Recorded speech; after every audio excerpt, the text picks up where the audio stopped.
Nearly a century ago, the miracle of public higher education was mainly a dream. The country had just concluded a tragic civil war, and its people were setting out to rebuild the crippled nation. One of the eloquent spokesmen of the dream of great universities open to all was John B. Bowman, first regent of the Agricultural and Mechanical College of Kentucky University. Mr. Bowman said, "I want to build a people's institution, a great free university, eventually open and accessible to the poorest boy in the land. I want it to run free as our great rivers and bless the coming millions. Indeed, we want everything which will make this institution eventually equal to any on this continent. Why should we not have them? I think we can." John Bowman made this statement in the year the University of Kentucky was established. The millions have come, the great university is a reality, and its influence touches the lives of people across the state, across the nation, and around the world.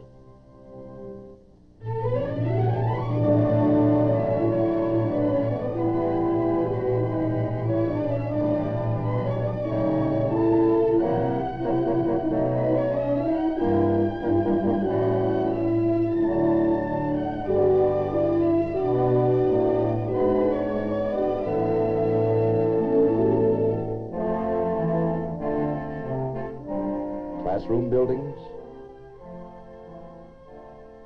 lecture halls, libraries, research centers, dormitories, new structures. Their clean symmetry blending with the architecture of another era. Every 50 minutes, classes change from math to political science, from history to English, to principles of economics, to the lab. Students move continually from one discipline to another. Lectures, seminars, demonstrations, experiments. These are all part of your university, the University of Kentucky. The marching 100 of the University of Kentucky. They look pretty much alike from a distance. But when you get to know them, they are as different from one another as their work in life will be. Some will be doctors, some lawyers, others teachers, engineers, scientists, writers. Yes, each is different from the other. But when brought together at the university, each one profits by that difference. Here, the students have the chance to work and study with those of different interest. By doing so, they learn not only in the classroom, but also from each other. University graduates and the education they receive represent the school's greatest contribution to the people of Kentucky. Take a graduating class at the University of Kentucky. Among them, perhaps, is a young person your community badly needs.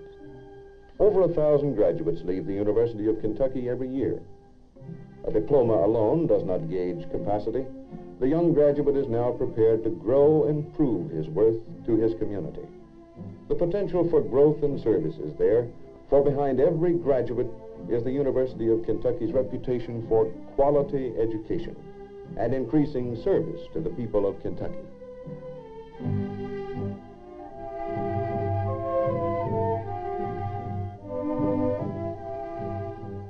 Great universities have always contributed to the advancement of mankind. The University of Kentucky, since its beginning, has devoted its time and facilities, and most important of all, the minds of men to teaching and research. University scientists knew of the power of the atom long before it was drafted into warfare. You may never have heard of nuclear engineering, but it is being taught here at the University of Kentucky, one of the relatively few places in the entire world where such training is available. Engineers trained here may soon be testing your roads for thickness or flaws with radioactive devices unknown a few years ago. It is here that young engineers learn to use the vast power of the atom, not for destruction, but to improve economy for Kentucky. It is the soil that sustains us, our food, our clothing, even the material to make our houses comes from the soil. Kentucky's soils, her farmers, her crops and livestock. These are the concern of people here in one of the better agricultural experiment stations in the nation, one that devotes its efforts to studies that will benefit Kentucky's farmers. From here has come research that has developed tobacco growers.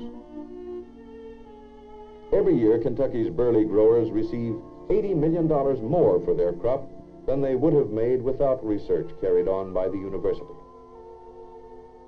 Kentucky's livestock has been improved. Its quality is better, its production higher, because of work constantly going on in this field at the university. From all over Kentucky, young farmers come to the university to study, to benefit from the knowledge of experts on the university staff. The university's agricultural experiment station finds new ways to make work easier for the farm family and make the land pay greater dividends. The Agricultural Extension Service, by means of its corps of county agents, carries these findings into every part of the state. In a recent year, 250,000 Kentucky farm families made some change in their homemaking practices because of help from home demonstration agents. And the health of Kentucky's citizens is also of direct concern to your state university. A new medical center is in operation to train more doctors, nurses, technicians to prevent ease suffering. Equipment and specialists will be available for the care of unusual cases that otherwise might have to leave the state. And the University of Kentucky wants to provide the young people of the state with the quality education necessary for this changing age, and our state needs well-trained youth. Many ambitious young people who cannot leave home or jobs no longer need be deprived of a university education. A way has been found to serve them through off-campus centers. Centers like this one in Covington are bringing higher education to the student in his own home area. Similar centers, all with regular University of Kentucky instructors, are operating in Ashland, Cumberland, the Fort Knox Elizabethtown area, and Henderson. These centers are serving older students too. Many whose education was interrupted are in college again because of the centers. And Kentucky's adult citizens are aware that college training is essential to many occupations, and they're seeking that training by attending adult extension classes. These classes are held at the university campus, at the centers, and at various other meeting places throughout the state. Leaders from Kentucky and across the nation, from business, from agriculture, from other fields, come to the campus as students too. Many meetings dealing with a variety of subjects are held on the campus. And experts from a number of fields, many of them staff members of the university, make valuable contributions to the groups seeking their service. The university, in short, is a world of inspiration and knowledge. Here in the quiet, unhurried atmosphere of the library are unlimited sources of information. New scientific findings or the thoughts of the ancients are available here for those who seek them. Art and music from the masters of yesterday and today are part of university life.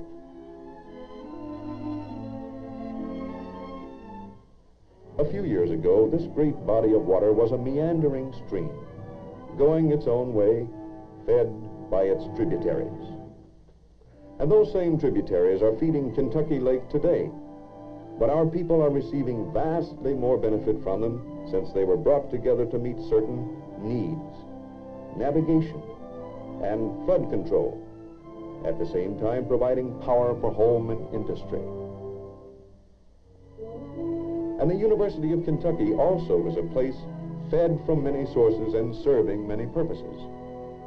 Each of its 10 colleges, of its 150 departments, of its many and varied services is a tributary. Each continues to serve in its own right, but also unites with the others to give something more. to make those additional contributions in research and public service, which are the marks of a great university. Kentucky's university.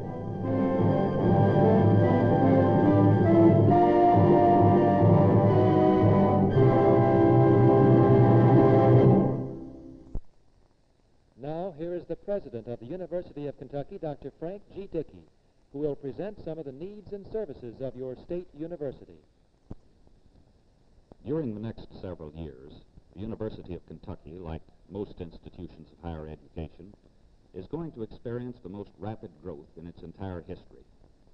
A considerable amount of time and thought has gone into planning what the university should be, let us say 5 years or 10 years from now. In this planning, it has become increasingly clear that the university is only a means to an end, namely that of improving opportunities and services for the people of this state and this region. We are dedicated to the task of increasing the stature of our state university. But if we are to accomplish this task, we shall need increased support for both ongoing and new programs. The budget request of the university for the coming biennium has been presented. We are requesting just that amount of money which we feel is necessary to carry out the mission of this institution. The size, the statewide responsibilities, the complex nature, and the character of the comprehensive land-grant state university can be presented in a few brief statements. First, in many professional programs, pharmacy, medicine, dentistry, engineering, architecture, law, microbiology, and others, the University of Kentucky has the only state-assisted programs in the Commonwealth. Second, in the field of graduate study, the University of Kentucky is the only institution of state-assisted character which offers any graduate degrees in fields other than education. It is also the only state-assisted institution offering any degrees at the doctoral level. A third factor is that the enrollment of full-time students at the University of Kentucky is more than double that of the nearest institution in size. Fourth, the research activities of the university are of such importance to the economy of the state that additional support is deserved and required. Finally, the service activities of the university through its various bureaus and through its extension programs require support not connected with other institutions. It is against this background that the budget request must be assessed. It is the largest in the history of the university, partly because the task to be performed is the largest, and partly because this task must be executed at a time when costs in all categories stand at record levels. This is not the moment in the history of the Commonwealth of Kentucky for ignorance to be permitted to exist anywhere. A bold approach, such as the budget request which is presented, is needed if the University of Kentucky is to play its rightful role in the destiny of the state and the nation.